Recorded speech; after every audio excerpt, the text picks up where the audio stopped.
Naruto anime there are 3 types of main jutsu, taijutsu, genjutsu and ninjutsu. But इनके अलावा एक और jutsu है जिसको लोगों से छुपाया गया है और उसको हम फॉरबिडन जुत्सु कहते हैं। और आज की इस वीडियो के अंदर हम 10 मोस्ट डेंजरस फॉरबिडन जुत्सु के बारे में बात करेंगे। तो चलो स्टार्ट करते हैं with number 1, multiple shadow clone jutsu created by Tobirama and Hashirama Senju. Shadow clone jutsu हमें नारुतो एनिमे के अंदर पहले भी देखने को मिला है, but multiple shadow clone jutsu एक नॉर्मल शैडो क्लोन से काफी ज्यादा अलग है और डेंजरस भी। नाउ ये forbidden multiple shadow clone jutsu हमें नारुतो एनिमे के फर्स्ट एपिसोड में देखने को मिला था, जहां नारुतो ने शैडो क्लोन जुत्सु पहली बार ट्राई किया था बट वो उसमें फेल हुआ था। तो इसलिए आगे जाके Naruto multiple shadow clone jutsu सीखने के लिए फॉरबिडन स्क्रोल चुरा लेता है, जिससे वो मल्टीपल शैडो क्लोन जुत्सु सीख जाता है एक बार में ही और उसको परफॉर्म करके अपने 1000 मल्टीपल शैडो क्लोन निकालता है। और नारुतो ही सिर्फ एक अकेला ऐसा निंजा है पूरे नारुतो यूनिवर्स के अंदर जो कि अपने 1000 शैडो क्लोन बना सकता है। अब बाकी सारे अलग अलग निंजास भी अपने शैडो क्लोन बना सकते हैं, लेकिन अगर वो मल्टीपल शैडो क्लोन अगर बनाने जाए तो उनके ज्यादातर 5 से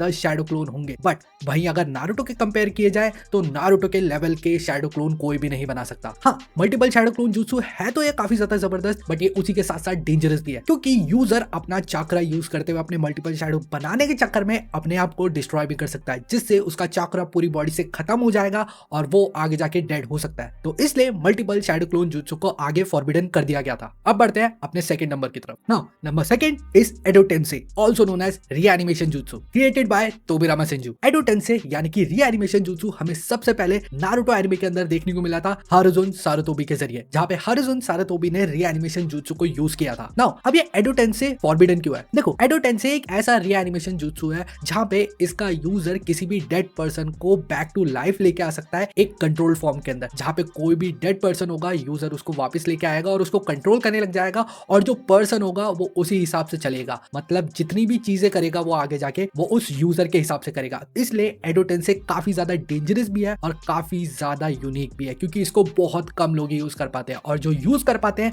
वो इसको एक बार ही में मास्टर कर लेते हैं। बट एडो टेंसेई को फॉरबिडन इसलिए किया गया था क्योंकि ये नेचुरल लाइफ और डेथ के पाथ को तोड़ता है, जहां पे कोई भी डेड होने के बाद बैक टू लाइफ आ सकता है और उसको कंट्रोल करके पूरे वर्ल्ड के अंदर तबाही लाई जा सकती है। तो हाँ, इसलिए एडो टेंसेई को फॉरबिडन कर दिया गया था। अब बढ़ते हैं अपने थर्ड नंबर की तरफ। Now third one is 8 gate release, user Rock Lee and Might Guy. Now सबसे पहले हमने 8 गेट रिलीज नारुतो एनिमे के अंदर देखा था, जहां पे रॉक ली ने पहली बार गारा वाली फाइट के अंदर अपने गेट्स को रिलीज किया था, जिसके अंदर वो 6 और 7 गेट को रिलीज कर पाया था और वो फाइट हमें काफी ज्यादा देखने में मजेदार लगी थी।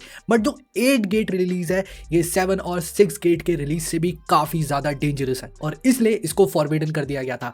वैसे तो इसको कई सारे लोग यूज कर सकते हैं, लेकिन मेनली रॉक ली और माइट गाय ही यूज करते हैं। और माइट गाय को हमने ये नारुतो शिपुडेन के अंदर यूज करते हुए देखा था मादारा के अगेंस्ट में, जहां पे 8 गेट को फॉरबिडन इसलिए कर दिया गया था क्योंकि यूजर अपने चाकुरा गेट्स रिलीज करके अपने आप को और भी ज्यादा फिजिकली स्ट्रॉन्ग बना सकता है। बट उसके अंदर सबसे बड़ा खतरा ये है कि अगर कोई भी यूजर अपने 8 गेट रिलीज कर देता है तो वो उसके बाद कभी अपनी नॉर्मल फॉर्म के अंदर नहीं आ पाएगा। मतलब जब वो दोबारा से 8 गेट को खत्म करने के बाद फाइट में वापस आएगा तो उसकी बॉडी के अंदर कुछ ना कुछ डैमेज हो चुका होगा, या तो उसका हार्ट बढ़ चुका होगा या फिर उसका पैर टूट चुके होंगे, मतलब कुछ ना कुछ हो चुका होगा। तो इसलिए 8 गेट को फॉरबिडन कर दिया गया था ताकि आगे जाके कोई भी इसे यूज ना करे और अपनी लाइफ को डेंजर के अंदर ना डाले। नाउ अब बढ़ते हैं अपने फोर्थ नंबर की तरफ। अब जो अपने नंबर 4 पे आता है वो है Rinne rebirth, user Nagato aka pain. अब देखो, रिने रीबर्थ को यूज करने के लिए ना यूजर के पास सबसे पहले मेन एक चीज होनी चाहिए और वो है रिनेगान। रिनेगान की मदद से ही यूजर अपना रिने रीबर्थ को परफॉर्म कर सकता है और दोबारा से किसी को भी बैक टू लाइफ लेके आ सकता है। अब देखो, तुम लोग इसमें एडो टेंसेई से कंफ्यूज मत हो जाना, क्योंकि एडो टेंसेई अलग है। उसके अंदर हम लोग किसी को भी बैक टू लाइफ लेके आके उसे कंट्रोल कर सकते हैं, यानी कि उसकी मेमोरीज उसके पास नहीं होंगी लेकिन हम उसको कंट्रोल कर पाएंगे। बट रिने रीबर्थ के अंदर कोई भी यूजर यानी कि जैसे कि पेन किसी को भी बैक टू लाइफ लेके आ सकता है अपनी रिनेगान की मदद से, बट उसमें उसको अपनी लाइफ का सैक्रिफाइस करना पड़ेगा और उसके जरिए वो dead person back to life आ पाएगा और उसके अंदर जितनी भी उसकी बैक टू लाइफ मेमोरीज होंगी, मतलब उसका पूरा ही कंट्रोल अपनी बॉडी के ऊपर होगा। तो रिने रीबर्थ एडो टेंसेई से अलग है। तो हाँ, इसलिए रिने रीबर्थ को फॉरबिडन कर दिया गया था क्योंकि ये भी लाइफ और डेथ के पूरे फ्लो को तोड़ता है। नाउ अब बढ़ते हैं अपने 5th नंबर की तरफ। Now number 5 is dead demon seal, user Hiruzen Sarutobi and Minato Namikaze, created by Uzumaki clan. अब डेड डीमन सील सील को हमने सबसे पहले नारुतो एनिमे के अंदर देखा था, जहाँ पे हारुजुन सारुतोबी ने ओरोचिमारू को हराने के लिए डेड डीमन सील को समन किया था। अब डेड डीमन सील को फॉरबिडन इसलिए कर दिया गया था क्योंकि ये सबसे खतरनाक फॉरबिडन जुत्सुस में से एक है। इसके अंदर होता यह है कि अपना यूजर डेड डीमन को समन करता है, जहाँ पे वो एक सील फॉर्म करता है, उसके साथ बॉन्ड बनाता है और उसके अंदर वो एक कॉन्ट्रैक्ट सा साइन कर लेता है, जिसमें वो अपने अपोनेंट को तो मारने के लिए उस डेड डीमन को कहता है, लेकिन उसी के साथ साथ उस डेड डीमन की शर्त ये होती है उस कॉन्ट्रैक्ट के अंदर कि वो उस अपोनेंट को तो मार देगा, लेकिन उसके साथ साथ अपने यूजर को भी ले जाएगा। तो हाँ, डेड डीमन समनिंग ये जो स्टाइल है ये बहुत ही ज्यादा रेयर है और इसको उजुमाकी क्लैन ने क्रिएट किया था, जहां से नारुतो आता है और नारुतो के डैड आते हैं। तो तुम लोग समझ सकते हो कितना ज्यादा रेयर होगा और कितना ज्यादा डेंजरस होगा, क्योंकि नारुतो यूनिवर्स के अंदर इसको सिर्फ 2 या 3 बार यूज किया है और बहुत ही ज्यादा कम लोगों ने यूज किया, मतलब 1 या 2 ही लोगों ने यूज किया। तो इसलिए इसको फॉरबिडन कर दिया गया था, क्योंकि इसके अंदर यूजर की तो डेथ हो जाती है, लेकिन उसी के साथ साथ अपोनेंट की भी डेथ हो जाती है उसके, तो इसलिए इसको फॉरबिडन कर दिया गया था। तो अब बढ़ते हैं अपने 6 नंबर की तरफ। Now number 6 is curse seal created by Orochimaru. अब देखो, कर्स सील एक ऐसा फॉरबिडन जुत्सु है जिसको ओरोचिमारू ने बनाया था और इसको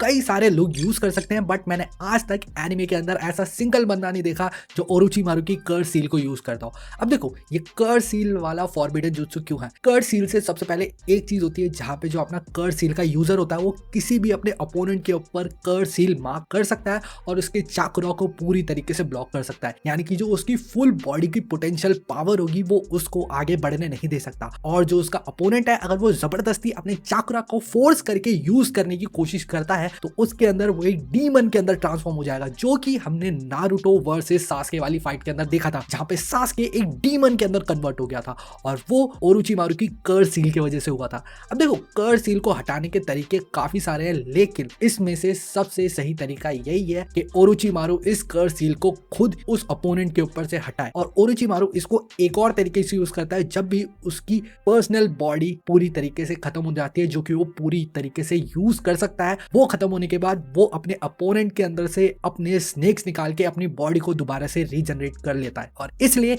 ये काफी ज्यादा वियर्ड और डरावनी और डेंजरस टेक्निक है और इसलिए इसको फॉरबिडन कर दिया गया था। नाउ अब बढ़ते हैं अपने 7th नंबर की तरफ। नाउ नंबर 7 इज इजुनामी और नंबर 8 इज इजुनागी। अब देखो, इन दोनों को मैं एक साथ बताऊंगा क्योंकि ये दोनों एक ही तरीके की टेक्निक है और ये क्रिएट करी थी उचिहा क्लैन ने। सबसे पहले हम बात करते हैं इजुनागी के बारे में। अब देखो, इजुनागी एक ऐसी टेक्निक है जिसमें अपना जो यूजर होता है, यानी कि उचिहा क्लैन का जो यूजर होता है, वो अपनी शारिंगन की मदद से अपनी रियलिटी को ट्रांसफॉर्म करके चेंज कर सकता है। मतलब अगर उसको कोई इंजरी होती है या फिर उसको कोई डेथ होने वाली होती है और उसको ऐसा लग रहा है कि उसको ये हो सकती है, तो वो पहले ही इजुनागी को परफॉर्म करके एक टाइम स्किप वहां पे जोड़ सकता है, जहां पे उसकी डेथ तो हो जाएगी या फिर वो इंजर्ड तो हो जाएगा, लेकिन ये होने के बाद वो दोबारा से बैक टू लाइफ आ जाएगा, यानी कि मरने के बाद या फिर इंजर्ड होने के बाद वो दोबारा से वैसा ही हो जाएगा जैसे वो रियल लाइफ के अंदर था। बट इसके अंदर सबसे बड़ी प्रॉब्लम ये है कि अगर इसको यूजर यूज करता है जिसके पास अपनी शारिंगन है,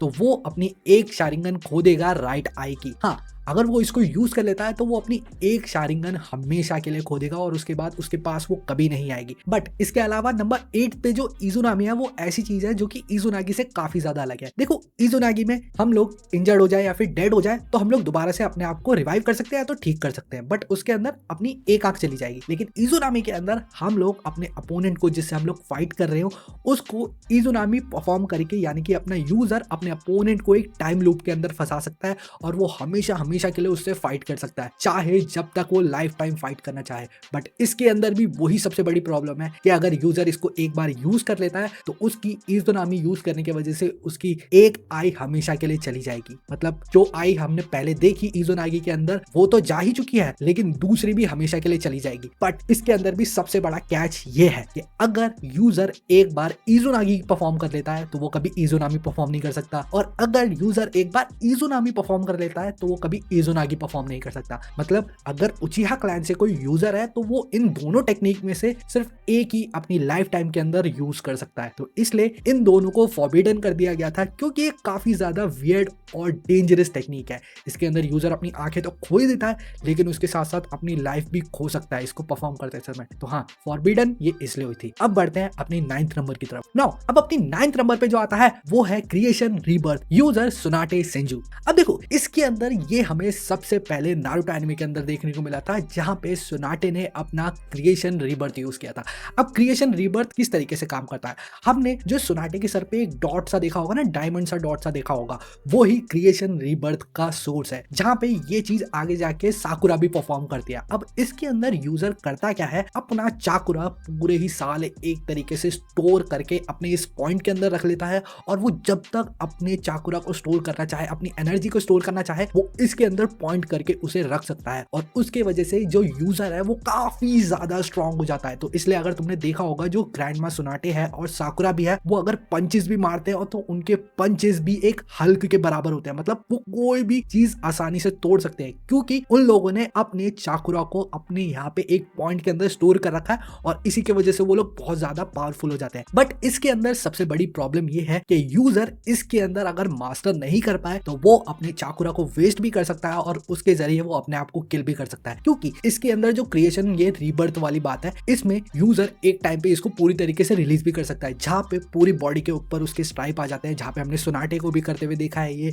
और साकुरा को भी करते हुए देखा है, जिसमें वो अपना पूरी तरीके से चाकुरा रिलीज कर लेते हैं, और वो इसको बहुत ही ज्यादा अच्छी तरीके से परफॉर्म कर सकते हैं, जहां पे वो चाकुरा को मेडिकल निंजुत्सु में यूज कर सकते हैं और अपनी फाइट के लिए यूज कर सकते हैं। बट अगर वो इसको मास्टर नहीं कर पाते तो काफी सारे यूजर्स की डेथ भी हो जाती है। तो इसलिए हमें नारुतो एनिमे के अंदर सिर्फ 2 ही यूजर आज तक इसके देखने को मिला है, पहली है सुनाटे और दूसरी है साकुरा। नाउ अब बढ़ते हैं अपने लास्ट और फाइनल फॉरबिडन जुत्सु की तरफ, जो है अपने 10th नंबर पे। नाउ अब जो अपने नंबर 10th पे है, ये काफी ज्यादा वियर्ड, डरावना और डेंजरस जुत्सु में से एक है, जो कि है फॉरबिडन मेडिकल जुत्सु। अब देखो, मेडिकल जुत्सु हमने देखा है साकुरा को यूज करते हुए, और बाकी कई सारे लोगों को यूज करते हुए देखा है, जहां पे हमने अभी क्रिएशन रीबर्थ में भी देखा, जहां पे यूजर जैसे कि साकुरा और सुनाटे इसको यूज करके लोगों को हील कर सकते हैं अपने मेडिकल जुत्सु की मदद से। बट अब ये जो फॉरबिडन मेडिकल जुत्सु है, इसके मदद से जो काफी सारे लोग हैं वो अपनी बॉडी के अंदर मॉडिफिकेशन कर सकते हैं, जैसे कि अपना परफेक्ट एग्जांपल है ओरोचिमारू। ओरोचिमारू को भी मेडिकल जुत्सु काफी ज्यादा अच्छी तरीके से परफॉर्म करने आता है, बट वो उसके अंदर अपनी बॉडी के ऊपर ही पूरी तरीके से मॉडिफिकेशन कर लेता है, जहां पे वो कई सारी बॉडीज को ऐसी बना लेता है जिससे आगे जाके वो कई ज्यादा स्ट्रांग हो जाता है। और मेडिकल जुत्सु ही एक ऐसा जुत्सु है पूरे नारुतो यूनिवर्स के अंदर, जिससे आप अपनी बॉडी को और भी ज्यादा पावरफुल बना सकते हो बाय कंबाइनिंग अनदर निंजुत्सुस एंड गेंजुत्सुस, और कई सारी ऐसी टेक्निक जिनके बारे में बताऊंगा तो वीडियो बहुत ज्यादा लंबी हो जाएगी। उसको यूजर अपने अंदर इम्प्लांट करवा के अपनी बॉडी को एक अनस्टॉपेबल ह्यूमन की तरह बना सकता है। तो हाँ, मेडिकल जुत्सु लोगों को लगता है इतना ज्यादा खास नहीं है, लेकिन नारुतो यूनिवर्स के अंदर इसकी काफी ज्यादा अहमियत है। तो हाँ, यही थे वो अपने 10 ऐसे फॉरबिडन डेंजरस जुत्सु जो कि आज तक हमने नारुतो एनिमे के अंदर देखे बट लोगों को बताए नहीं गए। तो तुम लोगों को ये वीडियो कैसे लगी मुझे कमेंट्स के अंदर जरूर बताना, और अगर तुम लोगों ने यहाँ तक इस वीडियो को देखा है तो तुम लोगों को पता क्या करना है, लाइक शेयर एंड सब्सक्राइब। मैं मिलूंगा तुम लोगों से एक और नए किसी वीडियो में एक और नए टॉपिक के साथ। तब तक के लिए take care and good bye.